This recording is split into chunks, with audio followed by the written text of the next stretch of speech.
Muhammad Ali Center. We have absolutely no clue where we're going. You know, that's a great question. Aaron, you've been here twice and you don't know where to go. Well, it's definitely been like 5 years. Since the last time I've been, that was what, 2018? Aaron, you should know where to go. No, 2016. Lord. When do you start remember stuff? I don't, but shit. Well, it looks like we're on the proper way getting right here, so looks like we're fine. You excited? Yes. All right, we will see.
Are you going to sit there and text all day?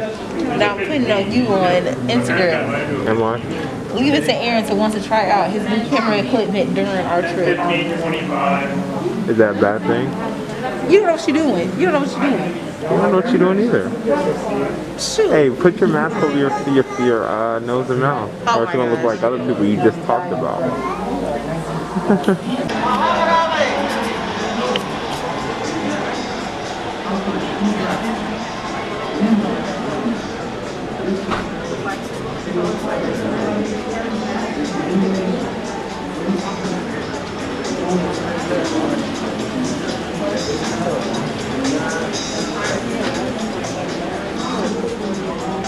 Quick 20-second interview. What did you think about the 10-minute Muhammad Ali documentary? It was pretty good. It sounded like he was very confident.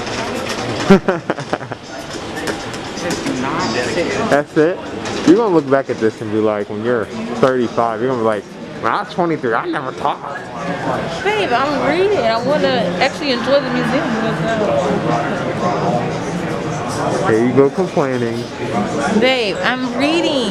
I paid $12. I'm going to read what it's on the book.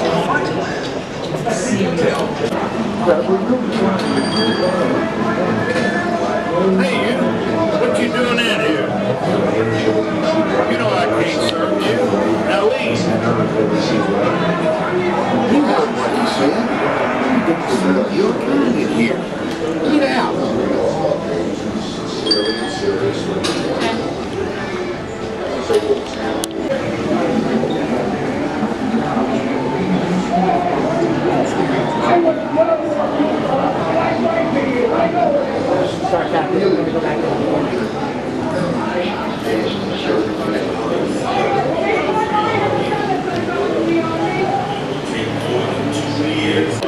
He suffered only one setback along the way. In a tough 12-round fight, Ali courageously battled him through the pain of a first-round broken jaw, lost by decision to King. Muhammad Ali, from Louisville, on a 12-round decision, won and heralded Jimmy Norton. 5 months later, he avenged that loss, turning the tables on Norton with his own 12-round decision. Joe Frazier was next. They would meet in Madison Square Garden for the second of what would become a grueling 3-fight saga. This fight found both men standing at the final bell.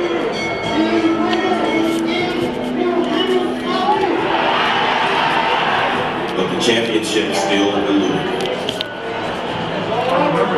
To regain the belt, Ali would have to take it from George Foreman. The greatest fought on, defending his championship in spectacular fashion at the Thriller in Manila.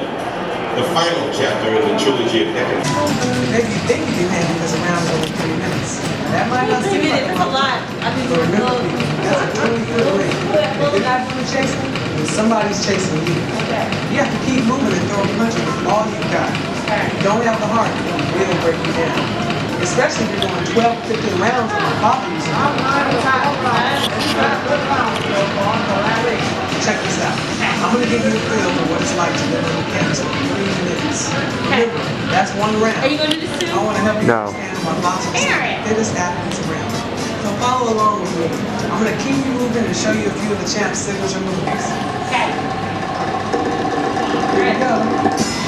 First, you have to have a good boxing stance. Okay. Your feet apart like this. Feet Your apart. knees slightly bent. You should feel solid, like one punch won't knock you off balance. Tilt your head down and tuck your chin in. And bring both of your fists up to protect yourself. If you're right-handed, like this.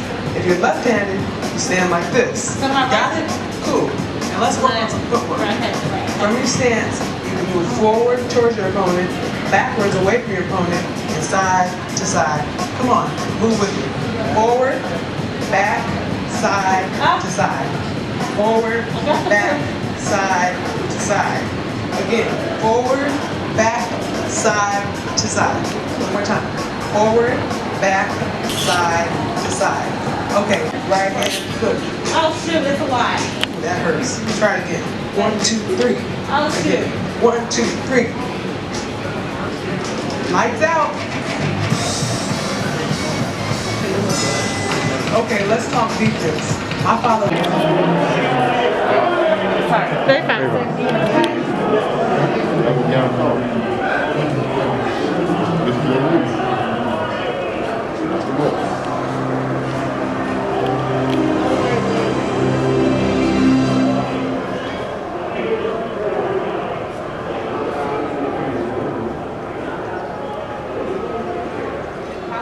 Next showing.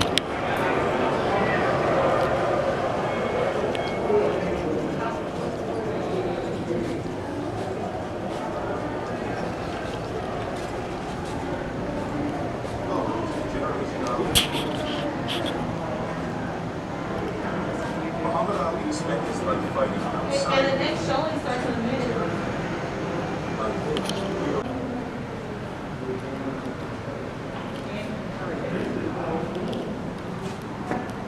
No justice. Instead of no justice, no peace, no justice, and no peace. Emphasize on that.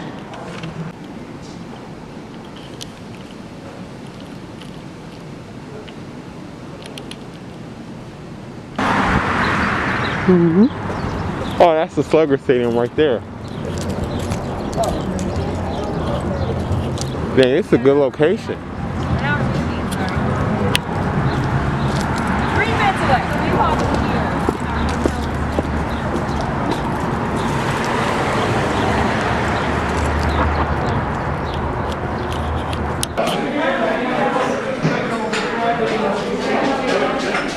Do not touch. How much you know about bourbon? None. Nothing. Have you ever had anything to drink that is bourbon? Whiskey? I don't know. No. Ooh, you're gonna be in for a long day. You're gonna make your famous Alexis faces.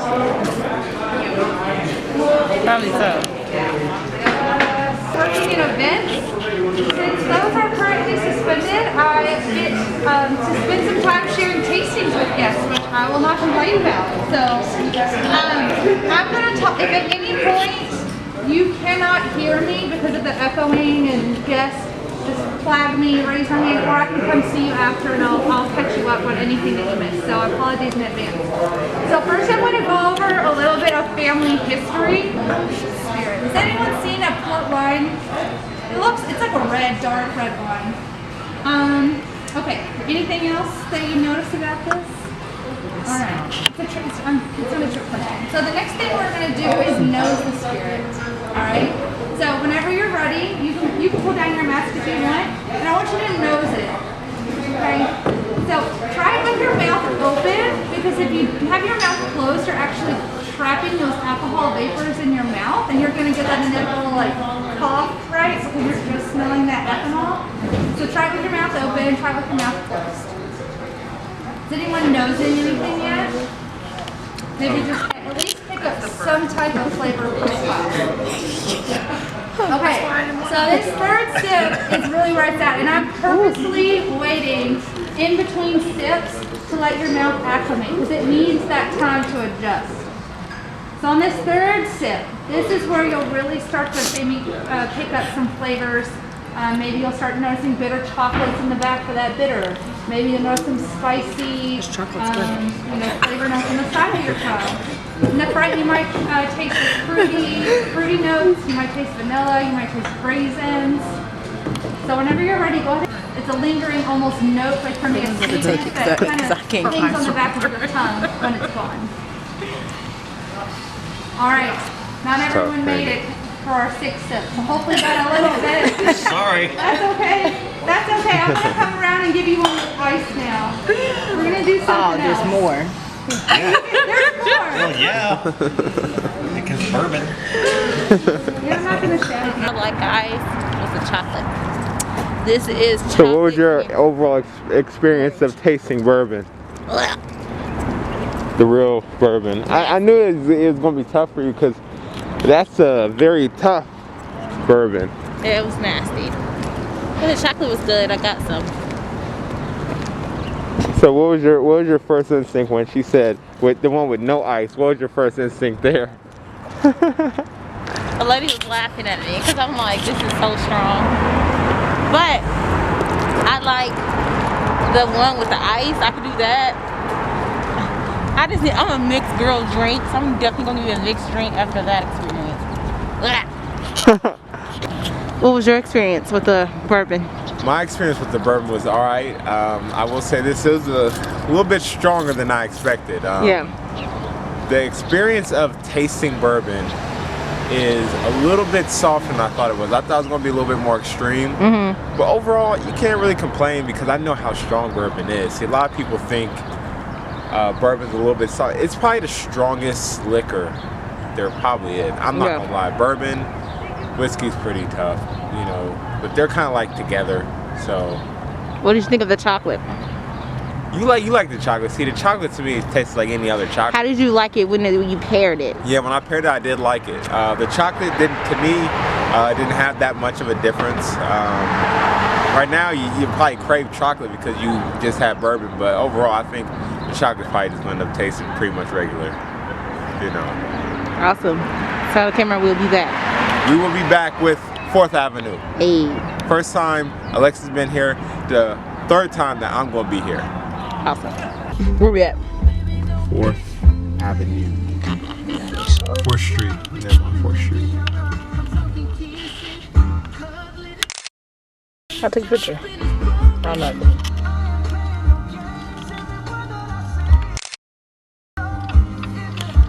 Figure 2, once you go down there, it's a lot bigger. We're on 4th Street. 4th Street Live. 4th Street. That's what it says on here. It says 4th Street Live. 4th Street Live. The sign. Over there. Down there. Let's get it. We want to eat there. Then you had to decide where we eating. I don't know. I gotta see what else is out here. Yeah. That's what Aaron just said we're gonna eat at. Hey, let's walk around now while the sun is out. Right.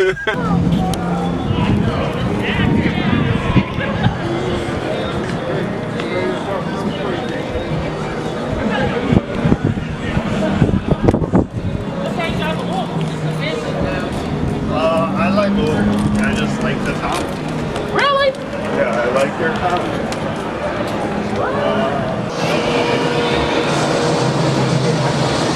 Yeah, this is a lot different than what I last saw it as. What? They did a lot more?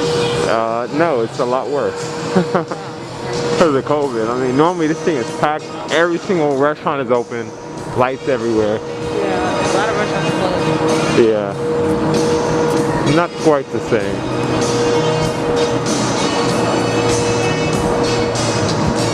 I know right there is probably the worst sight to you right now. What? Seeing the word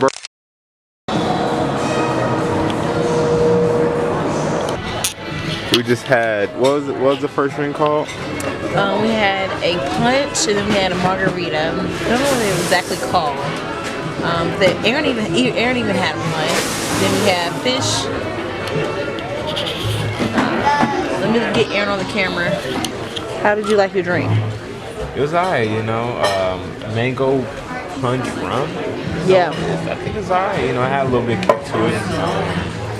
Had a little bit of aftertaste, but it was really good. I mean, overall, when you start talking about these punch drinks, you gotta understand that they're gonna have that little swirl, but that aftertaste. Yeah. If you're a person that don't like aftertaste, it's probably not the drink for you. But if you're a person that likes the aftertaste, that punch, this is definitely the drink for you. Yes.